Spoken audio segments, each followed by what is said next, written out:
शाम के 7 बजे थे। गांव के दो युवक बरगद के नीचे बैठे आग ताप रहे थे। पहले के समय में गांवों में ठंड का एहसास कुछ ज्यादा ही होता था। अरे भाई, आज तू मछलियां पकड़ने नहीं गया क्या नहर की ओर? अरे भाई, आज इतनी ठंड है, कौन ही जाएगा। और ऊपर से उस नहर के पास जाने में भी डर लगता है। हाँ भाई, ये तो सही कहा। वहां किसी और की आवाज आती है, रोने की। वो आपस में बातें ही कर रहे थे कि तभी वहां अशोक त्रिपाठी जी आ गए, जो गांव के स्कूल में अध्यापक थे। वो देख, त्रिपाठी जी आ रहे हैं।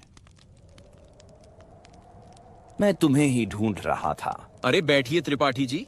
त्रिपाठी जी भी वहीं आकर बैठ गए और बातों का सिलसिला शुरू हो गया। मुझे लगा तुम आज मछलियां पकड़ने गए हो। अरे त्रिपाठी जी, वो जगह ही श्रापित है। ये तो है, वहां हर कोई रात में भी जाने में डरता है। अरे त्रिपाठी जी, आपके साथ भी तो एक घटना घटी थी स्कूल टाइम पर। वो तो काफी दिल दहलाने वाली थी। उसके बारे में आज भी सोचता हूँ तो रोंगटे खड़े हो जाते हैं। त्रिपाठी जी, एक बार सुनाओ ना। हाँ त्रिपाठी जी, सुनाओ ना वो घटना। सुने हुए काफी समय हो गया है। दोनों उस घटना को सुनने के लिए जिद करने लगे। ठीक है, सुनाता हूँ। कहानी है 17 साल पहले की। उस वक़्त मेरी उम्र 23 साल थी। मैं परीक्षा देकर अपने गांव लौट रहा था, लेकिन काफी देर हो चुकी थी। शाम के करीब 7 बजे मैं स्टेशन पहुंचा। स्टेशन लगभग सूना पड़ा था, क्योंकि उस जगह लोग रात में रुकने से डरते थे। कुछ देर बाद ट्रेन आई और पटरी पर आकर रुक गई।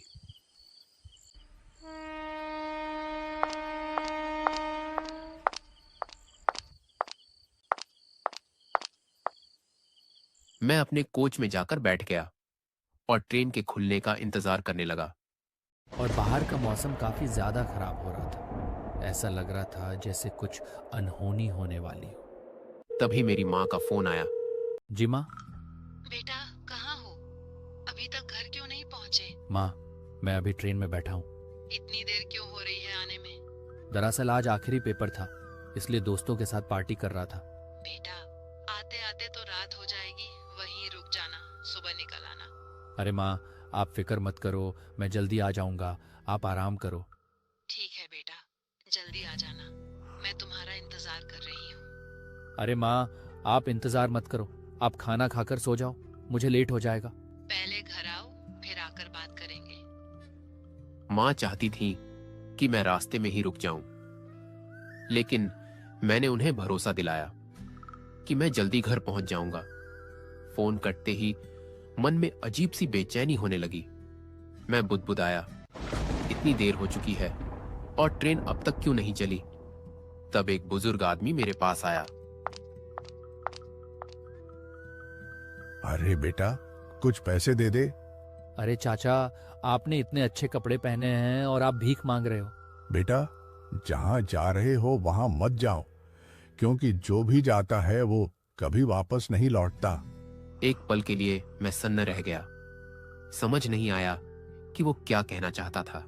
आप ये क्या बोल रहे हो? यहां से चले जाओ, मेरे पास पैसे नहीं हैं। ठीक है बेटा, फिर मुलाकात होगी किसी सफर में। मैंने उसे झिड़क कर वहां से भेज दिया। वो जाते जाते बस इतना बोला, फिर किसी सफर में मुलाकात होगी। उसके जाने के बाद भी उसकी आवाज मेरे कानों में गूंजती रही।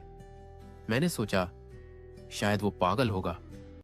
कुछ देर बाद ट्रेन चल पड़ी और जिस कोच में मैं बैठा था वहां मेरे अलावा कोई नहीं था। ट्रेन कभी धीरे तो कभी अचानक तेज चलने लगी, जैसे कोई अनजान ताकत उसे चला रही हो। फिर अचानक वो एक सुनसान जगह पर रुक गई, जहां चारों तरफ अंधेरा और खामोशी थी। तभी सफेद साड़ी में एक खूबसूरत लड़की आई और उसके आते ही ठंडी हवा चलने लगी। अरे भाई साहब, ये ट्रेन कालमोरा जाएगी क्या? हाँ, वही जाएगी। मैं भी तो वहीं जा रहा हूँ। अच्छा, फिर तो सही है। कोई तो कालमोरा का जान पहचान वाला मिला। ये तो सही कहा आपने। अकेले सफर करने में डर लगता है ना, इसलिए कोई जान पहचान का मिल जाता है तो खुशी होती है। ये तो सही कहा आपने। जान पहचान का कोई मिल जाता है तो अलग ही खुशी महसूस होती है। ये ट्रेन कब चालू होगी? पता नहीं, जब से बैठा हूँ ऐसा ही हो रहा है, रुक रुक कर चल रही है। आज रात भर मैं घर तो पहुंच जाऊंगी ना? अब तो सब भगवान के भरोसे है। ऐसे आप कहाँ से आ रहे हैं? मैं तो रायपुर से आ रहा हूँ, आज मेरी परीक्षा थी। अच्छा, सही है। कुछ देर बाद ट्रेन चलने लगी और मैं ये पूछना भूल गया कि वो लड़की इतनी रात में कहाँ से आई थी, क्योंकि जब ट्रेन बीच जंगल में रुकी थी तभी वो चढ़ी थी। ट्रेन धीरे धीरे रफ्तार पकड़ती गई और पूरे कोच में बस मैं और वो खूबसूरत औरत थे। सच ही कहा है, कभी किसी की खूबसूरती पर नहीं जाना चाहिए। मैंने हिम्मत करके उससे पूछा, वैसे एक बात पूछूं, बुरा तो नहीं मानोगी आप? जी जी, पूछिए। बुरा क्या मानना इसमें? मैं बोल रहा था कि क्या आपकी शादी हो गई है? हाँ, हो गई। और एक बात बता दूं तो इस दुनिया में मेरा पति अब नहीं रहा। माफ करना, मुझे पता नहीं था। माफी क्यों मांग रहे हैं? जो आया है वो कल जाएगा। उसके चेहरे पर जरा भी उदासी नहीं थी, बल्कि एक अजीब सी निडर मुस्कान थी जिसे देखकर मेरी रूह तक सिहर गई। ट्रेन कभी धीमी तो कभी तेज चलती रही और करीब 3 घंटे बाद रात के 2:30 बजे अचानक फिर रुक गई। तभी कोच में अनाउंसमेंट गूंजी, कृपया सभी यात्री ध्यान दें, ट्रेन में तकनीकी खराबी के कारण यह ट्रेन आगे नहीं जा पाएगी। हमें खेद है कि आपकी यात्रा में यह बाधा उत्पन्न हुई। ये सुनते ही मैं सन्न रह गया, क्योंकि ट्रेन घने जंगल के बीच खड़ी थी और चारों तरफ बस सन्नाटा और अंधेरा था। अब इतनी रात में कहाँ जाएंगे? सुबह होने का इंतजार करते हैं। मैं नहीं रुक सकती सुबह तक। यह भी नहीं पता कि सुबह होते ही ट्रेन खुलेगी या नहीं। तो क्या तुम अब इतनी रात में जंगल के रास्ते घर जाओगी? और क्या, मैं तो जा रही हूँ। बस 2 घंटे ही लगेंगे कालमोरा पहुँचने में। अरे रात के 1 बज रहे हैं, ऊपर से जंगल का रास्ता है। देखो भाई साहब, आपको डर लग रहा है तो आप मत जाओ, मैं जा रही हूँ। अच्छा ठीक है, चलो मैं भी साथ में ही चलता हूँ। वैसे भी हमें एक ही जगह जाना है। उस लड़की ने बिना डरे जंगल के रास्ते पैदल जाने का फैसला कर लिया। जब मैं बाहर आया तो देखा कि चारों तरफ घना अंधेरा था और मौसम भी बिगड़ चुका था। ऐसा लग रहा था कि इतनी रात में निकलना ठीक नहीं होगा। अरे, मौसम भी अब तो खराब हो रहा है। मुझे नहीं लगता कि इस खराब मौसम में जाना ठीक रहेगा। डर लग रहा है तो आप मत जाओ, मैं जा रही हूँ। अच्छा ठीक है, चलो मैं भी चलता हूँ। उस औरत की बातों पर भरोसा करना मेरी सबसे बड़ी भूल साबित हुई, क्योंकि चारों ओर अंधेरा, आसमान में चमकती बिजली, जंगल की रहस्यमयी खामोशी और तेज होती बारिश के बीच हम चलते रहे। बारिश की मोटी बूंदें शरीर में सुई की तरह चुभ रही थीं। तभी एक टूटी फूटी चाय की टपरी दिखी, जहां हम रुक गए और चारों तरफ फैले सन्नाटे, जंगल की आवाजों और अजीब माहौल के बीच बस बारिश के थमने का इंतजार करते रहे। लेकिन उस औरत के चेहरे पर कुछ ऐसा था जिससे साफ लग रहा था कि वह मुझसे कुछ छुपा रही है। वैसे आपने बताया नहीं कि आपका क्या नाम है और आप इतनी रात में कहाँ से आ रही थी? क्या करोगे जानकर? कौन से सफर के बाद हमें फिर से मिलना है? मैं तो कालमोरा बस किसी काम से जा रही हूँ। कुछ समय बाद वहाँ से चली जाऊंगी। अब इतने कम समय के लिए मुलाकात करने का क्या फायदा? ठीक है, मत बताओ। वैसे ये तो बता सकती हो कि कालमोरा किस लिए जा रही हो? मेरे पति वहीं से थे, उनकी वर्षी है, इसलिए वहाँ जा रही हूँ। अच्छा ठीक है। कुछ देर बाद बारिश थम तो जाती है, लेकिन अजीब सी खामोशी चारों तरफ फैल जाती है। हम दोनों फिर से आगे बढ़ने लगे और जैसे जैसे कदम जंगल के अंदर जाते गए, अंधेरा और घना होता चला गया। गांव वालों की वो बातें मेरे जहन में गूंजने लगी कि जो भी रात में इस जंगल से होकर जाता है वो कभी कालमोरा नहीं पहुंचता। बारिश के कारण ठंडी ठंडी हवाएं चल रही थीं, जो बाहर से भले ही शुद्ध लग रही थी। और जब मैंने ध्यान से देखा तो अंधेरे में वही बूढ़ा खड़ा था जो स्टेशन पर मिला था। उसे देखते ही मेरे शरीर में एक अजीब सा सिहरन और गहरा डर उतर गया। अरे आप वही हो ना जो स्टेशन पर मिले थे? अरे बेटा, तूने किसी और को देखा होगा। मुझे अच्छे से याद है, आप ही थे जो भीख मांग रहे थे। अरे नहीं नहीं, कोई और होगा। मुझे बिल्कुल समझ नहीं आ रहा था कि मेरे साथ ये सब क्या हो रहा है। एक तरफ वो अजनबी औरत और दूसरी तरफ घने जंगल के बीच अचानक मिला वही बूढ़ा। अरे, तुमने किसी और को देख लिया होगा। एक पल को मुझे भी लगा कि शायद आंखों का धोखा होगा। बाबा, कालमोरा का कौन सा रास्ता जाता है? बेटा, इसी रास्ते पर चले जाओ, सीधे सीधे। ठीक है। फिर उसने हमें सीधा रास्ता बता दिया और हम उसी रास्ते पर आगे बढ़ गए। लेकिन मेरे मन में बस यही डर चल रहा था कि पता नहीं उसने सही रास्ता बताया है या गलत। बस किसी तरह ये डरावनी रात कट जाए। हम फिर से आगे बढ़ने लगे और जंगल से कभी भेड़ियों की डरावनी आवाजें तो कभी उल्लू की अशुभ चीखें सुनाई देने लगी। तभी अचानक फिर से बारिश शुरू हो गई, जो इस बार रुकने का नाम ही नहीं ले रही थी। बारिश इतनी तेज थी कि सामने ठीक से कुछ दिख नहीं रहा था। तभी जंगल के बीच एक टूटी फूटी झोपड़ी दिखी, जहां हम बाहर ही खड़े होकर बारिश के थमने का इंतजार करने लगे।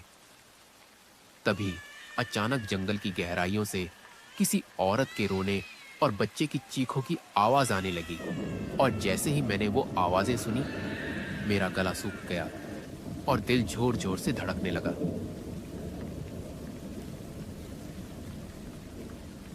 अरे, तुम्हें भी आवाजें सुनाई दे रही हैं क्या? हाँ, आवाज तो मुझे भी सुनाई दी। लगता है कोई मुसीबत में है।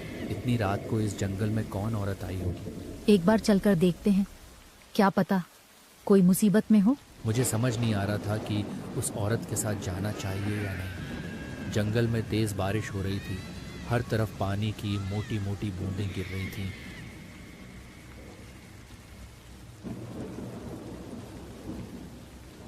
कुछ देर बाद बारिश रुक गई और जंगल में अजीब सा सन्नाटा छा गया। आवाजें अब साफ साफ सुनाई देने लगीं, तो मैं और वो औरत आगे बढ़े और हम उस पायल की आवाज का पीछा करने लगे। जैसे जैसे घने जंगल में आगे बढ़ते गए, एक अजीब सी बदबू फैलने लगी, मानो कोई जानवर सड़कर मर गया हो। तभी पायल की छन छन सुनाई दी। अंधेरा और बिजली की कड़क बढ़ती गई। डर के मारे मैंने उससे कहा, अरे, मुझे कुछ ठीक नहीं लग रहा। मुझे नहीं लगता हमें अब आगे जाना चाहिए।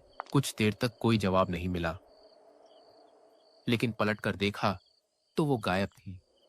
तभी चारों तरफ औरत, बच्चे और पायल की डरावनी आवाजें गूंजने लगी। मैं जान बचाकर गांव की ओर भागा।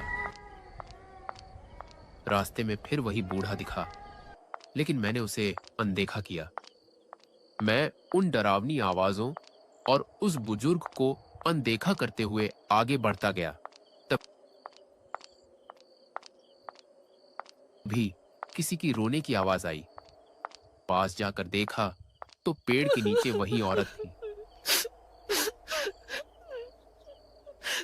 अरे, तुम यहाँ क्या कर रही हो और रो क्यों रही हो?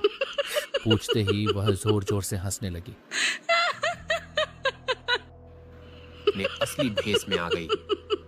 ये नजारा देखते ही मेरी अंदर की रूह कांप गई। मैंने बजरंग बली का नाम लिया और अंधेरे में भागता चला गया। डर के मारे मैं भागता रहा और अगले दिन बेहोशी की हालत में रेलवे स्टेशन पर मिला। मेरा शरीर बुरी तरह जकड़ चुका था। कुछ भी महसूस नहीं हो रहा था। ऐसा लग रहा था मानो मुझे मिर्गी का दौरा पड़ रहा हो। गांव वालों ने मुझे घर पहुंचाया। जब मैं घर आया तो माँ को सारी बात बताई। माँ रोने लगी। उसके बाद मैंने कभी रात में सफर नहीं किया। पर वो बुजुर्ग कौन था? आज तक समझ नहीं आया कि आखिर वह बुजुर्ग कौन था। अरे वो तो उनका छलावा था। लेकिन उसने पहले ही कह दिया था कि यह सफर मत करना, यह सफर बहुत खतरनाक है। भगवान जाने वो कौन था। ये तो वो सच में कोई अच्छा इंसान था या फिर कोई भूत था। जरूरी नहीं कि सारे भूत बुरे ही हों, कुछ अच्छे भी होते हैं। अगर आपको ऐसी गांव वाली कहानियां पसंद हैं तो चैनल को सब्सक्राइब जरूर करें ताकि वीडियो अपलोड होते ही सबसे पहले आपके पास पहुंचे। और हाँ, इस वीडियो पर 2000 लाइक्स आ गए तो मैं इसका नेक्स्ट पार्ट ज़रूर डालूंगा। और कमेंट ज़रूर करें कि नेक्स्ट पार्ट डालूं या नहीं।